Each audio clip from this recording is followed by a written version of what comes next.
Hi, friends. Welcome to the Hey Fundraiser podcast.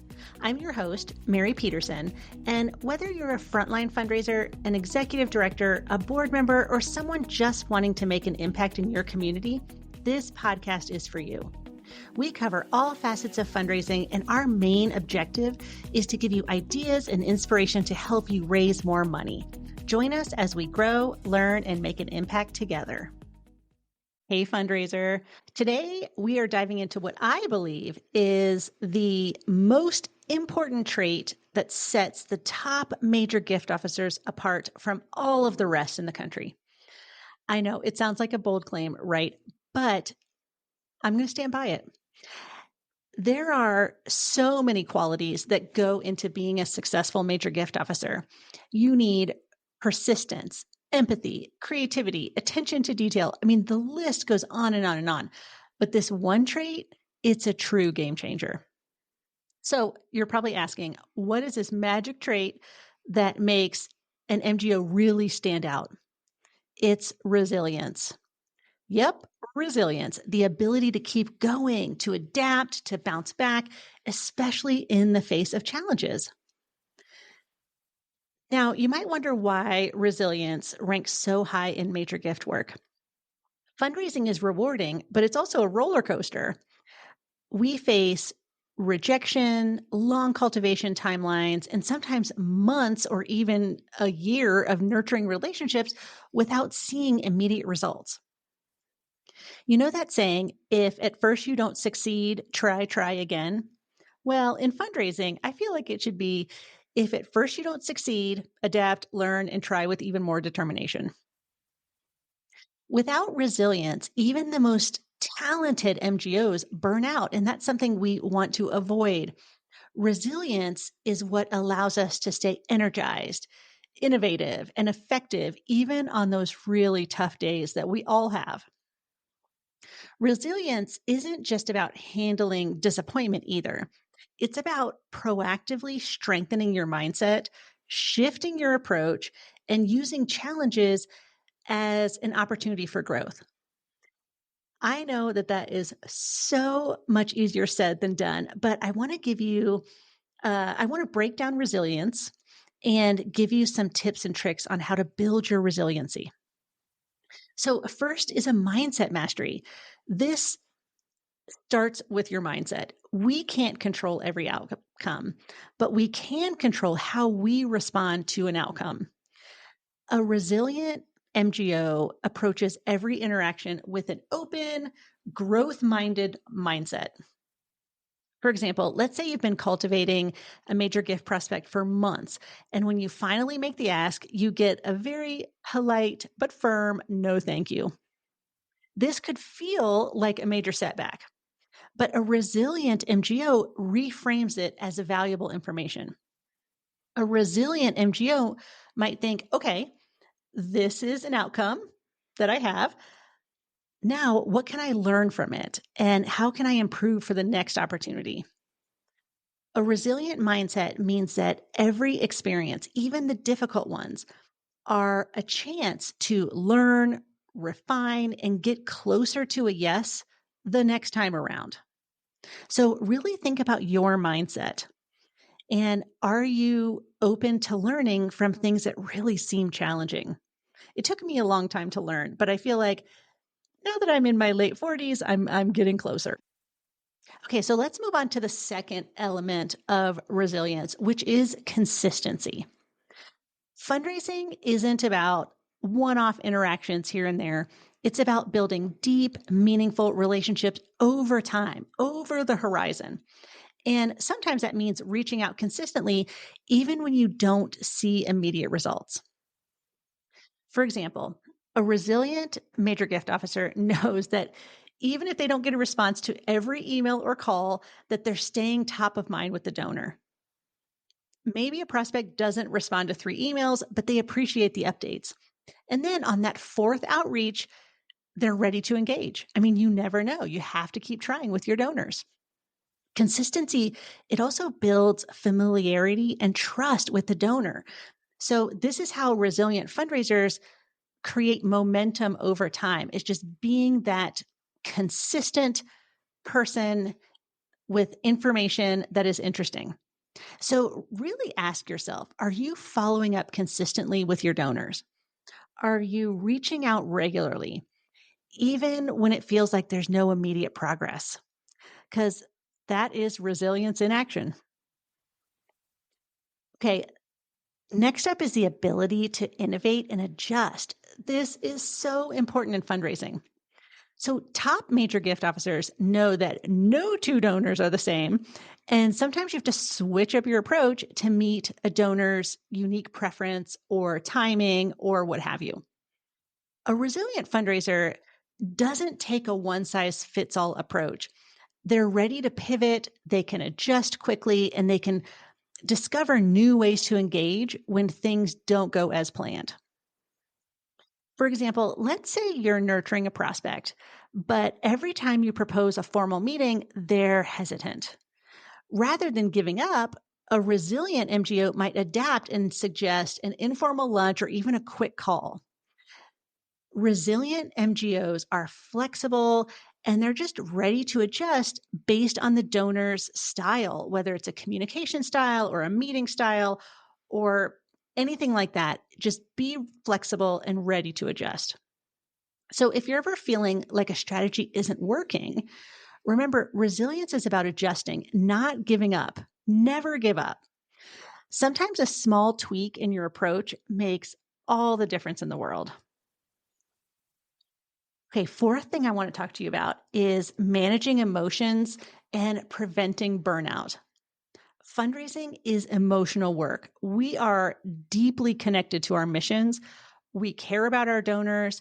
We care about the populations that we serve, and we're committed to making a difference in the world. That can also mean we're susceptible to burnout if we don't protect our energy. I know this might sound a little woo woo, but it is true. You have to protect yourself. Resilient MGOs know how to manage their emotions. They recognize when they're feeling overwhelmed, and then they take proactive steps to recharge. Maybe that means setting boundaries to avoid, overextending yourself, or it might mean just taking a moment to reflect on the successes that you have achieved. Either way, you want to manage emotions and prevent burnout. When you have a tough day, when you get a no, are you taking time to process and reset? But on the flip, are you celebrating small wins along the way? These are some of the things that will help you build resilience. These are habits that are going to keep you motivated for the long haul. Okay, fifth element of resiliency is cultivating a super network. Resilient fundraisers, they don't go it alone. They actively cultivate a support network of mentors, colleagues, friends who just frankly understand the highs and lows that come along with major gift work. A support network can be a sounding board. They can be your cheerleaders. They can even be a source of new ideas. But what's important is that you cultivate a small group around you that you can take your successes to and you can take your challenges. And they're going to pick up the phone when you're having a bad day and they're going to pick up the phone when you're having a great day. So if you're not already connected with other fundraisers or a mentor, make this a priority. I mean, just having somebody around who gets it makes all the difference, especially on those tough days. You are not alone in this work. There are millions of fundraisers in the US, and having a supportive network builds resilience by giving you encouragement and fresh perspectives when you need it most. So I would recommend that if you work in healthcare, you can go to ahp.org, or if you want to go to Association of Fundraising Professionals, there are mentors around you or even within your community that can help you get through the tough days, but also celebrate your successes. So now that we know what resilience looks like, let's talk about some practical steps that you can take to build it into your daily life as an MGO. First, reflect on your wins and losses every week. This is something that I do every Friday. I sit down with my journal and I think about where in the week did I kill it? And where did I really need some help? And I didn't ask for it, and I should have asked for it. So take 10 minutes at the end of each week to reflect. Write down one win, one challenge, one thing you learned. What this has done for me, and my hope is it does it for you, is it helps you see growth over time, which is one of the keys to staying resilient, is to see your learning path and see your own growth. The second really practical step is to practice self-compassion. Fundraising is personal, but don't take any setbacks personally. Treat yourself with the same kindness and understanding that you would show a dear friend or your sister or your brother, your loved ones. Self-compassion is a resilience booster. When you show yourself love, when you take care of yourself, you are infusing resilience into your bloodstream. Okay, third is celebrating milestones. So please don't wait until you close a gift to celebrate every quality contact, every deepened relationship, every aha moment in a meeting. Celebrate it all. This reminds you that progress happens in stages. And as humans, and especially as women, we are taught to look at what is negative and to focus on what we're doing wrong or what needs the most help. And oftentimes we don't just take a moment to celebrate a milestone, an aha moment, just the small things in life where progress happens. So I would urge you to don't forget to celebrate. It's so, so, so important. Okay, next is develop a growth mindset. So this is about embracing challenges as opportunities. So instead of thinking, this didn't work or I failed, think, what can I learn from this for next time? So resilience thrives on continuous growth. Now, this took me many, many years to master. And I don't even, a master strong, it's a strong word, but I am getting to a point in my life where instead of saying I failed or, that didn't work, that I actually am thinking more about what's my takeaway and how can I grow? So if you're coming at life with a growth mindset, this is going to build your resiliency. And frankly, it's going to be better on your psyche at the end of the day. Okay, my last practical tip is to lean into either finding a mentor or finding a community. Connect with your peers and mentors who really can understand your journey.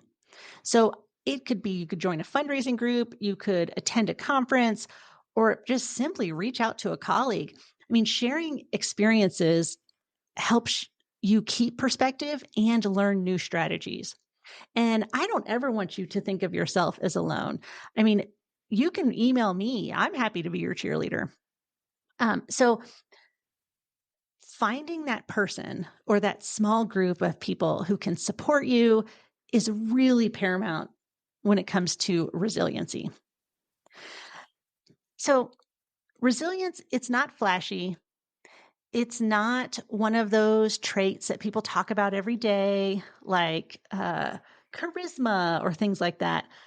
But it is truly the number one trait that sets our top major gift officers apart. Why? Because resilience isn't just about bouncing back. It's about growth and learning and finding creative ways to keep moving forward, even when things get tough. And the secret is the more resilient you become, the more unstoppable you are going to be as a major gift officer. Take these steps to strengthen your resilience daily, and you're going to see how your energy, your confidence, and your results are going to skyrocket. Resilience is like a secret ingredient to thriving as a major gift officer, no matter what challenge comes your way. So keep moving forward, fundraiser, and find your resiliency. Hey, fundraiser, thanks so much for being here today.